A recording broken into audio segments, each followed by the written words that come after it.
আমরা বিগত 17 বছর রাজপথে লড়াই করেছি, সংগ্রাম করেছি, অত্যাচারিত হয়েছি, জুলুমের শিকার হয়েছি শুধুমাত্র এই দিনটির প্রতীক্ষায় যে আমাদের বিএনপির চেয়ারম্যান 17 বছর তিনি প্রবাসে ছিলেন।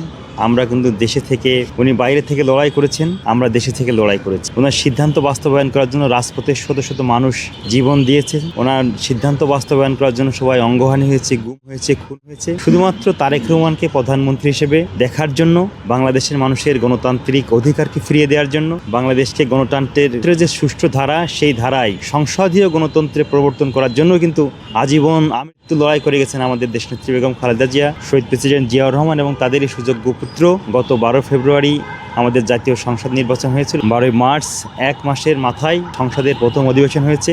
এই দিনটির জন্য আমাদের নেতা কর্মী যারা গণতন্ত্রের পক্ষে ছিল, জনগণের সাথে ছিল, তারা কিন্তু এই দিনটির জন্য অপেক্ষা করেছে। আমরা আজকে আমাদের সংসদীয় অধিবেশন শুরু হয়েছে। প্রধানমন্ত্রী হিসেবে তারেক রহমান তার কার্যক্রম শুরু করেছেন। আলহামদুলিল্লাহ, আমাদের প্রতীক্ষার অবসান হয়েছে। এখন আমাদের সামনে যে চ্যালেঞ্জ, সেটি হচ্ছে যে জনগণের যে আকাঙ্ক্ষা আছে বিএনপির কাছে, ছাত্র সমাজের কাছে, সেই আকাঙ্ক্ষা পূরণের মধ্য দিয়েই আমরা কিন্তু আগামী দিনে আমাদের আমরা পথ চলবো এবং আমরা চাইবো যে বাংলাদেশের মানুষের প্রত্যাশা পূরণের মধ্য দিয়েই বাংলাদেশ জাতীয়তাবাদী দল বিএনপি এগিয়ে যাবে এবং এদেশের আপামর জনসাধারণ এবং সাধারণ শিক্ষার্থীদের প্রত্যাশা এবং চাহিদা অনুযায়ী আগামী দিনে ছাত্রদলও সেই অনুযায়ী পথ চলবে। আমরা সেই প্রত্যাশা রাখছি। সংসদ ওয়াকআউট, যে কোনো সংসদ সদস্য যে কোনো আইন প্রণয়ন বিষয়ে তার দ্বিমত থাকলে তারা ওয়াকআউট করতে পারে। এটা সংসদীয় যে গণতন্ত্র, সে গণতন্ত্রের সৌন্দর্যও বলতে পারেন।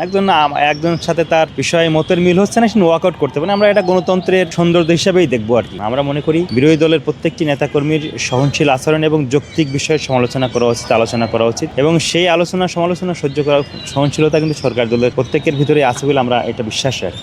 আমরা দেখেছি যে উনি প্রধানমন্ত্রী হওয়ার পরেই নাহিদ ইসলাম তার বাসাতে গিয়েছেন, জামায়াতে ইসলামের আমিরের বাসায় গিয়েছেন এবং বিরোধী দলের যে কথা, বিরোধী দলের যে বক্তব্য, আমরা দেখলাম তাদের ইফতার পার্টিতেও তিনি গিয়েছেন, কি সৌহার্দ্যপূর্ণ আচরণ করছেন। আমরা বিগত সময়ে কিন্তু এই জিনিসটা দেখতে পারি না যে একজন প্রধানমন্ত্রী একজনের বাসায় যাচ্ছেন, একজনের দাওয়াতে যাচ্ছেন, তার সাথে বন্ধুত্ব ছিল, সৌহার্দ্যমূলক কথাবার্তা বলছেন। আমরা পরিবর্তনের দিকে ধাবিত হচ্ছি। তারেক রহমান উনি যে নতুন দিগন্তের দ্বার উন্মোচন করেছেন, এই যে এক একটি ভালো কাজ দিয়ে উনি এগিয়ে যাচ্ছেন, আমরা মনে করি তার সাফল্যের মুকুটে এক একটি পালক সংযুক্ত হচ্ছে আর কি, যার মাধ্যম দিয়ে উনি বাংলাদেশের মানুষকে, বাংলাদেশের জনগণকে বোঝাতে সক্ষম হচ্ছেন যে এই যে পরিবর্তনের সূচনা উনি করেছেন, এই ধারাবাহিকতা তিনি অব্যাহত রাখতে চান। ওনার এক একটি পদক্ষেপ, এক একটি কার্যক্রম সারা বাংলাদেশের মানুষের হৃদয়ে, ছাত্র সমাজের মাঝে, কৃষক, শ্রমিক, খেটে খাওয়া মানুষ প্রত্যেকের মাঝেই কিন্তু একটা আলোড়ন তৈরি করছেন যে উনি জিয়ার ছেলে, বেগম জিয়ার ছেলে, খালেদা জিয়ার ছেলে। ওনার কাজ, ওনার কর্মে মানুষ উৎসাহিত হবে, উজ্জীবিত হবে। এবং আমরা দেখেছি যে বিগত 17 বছর তিনি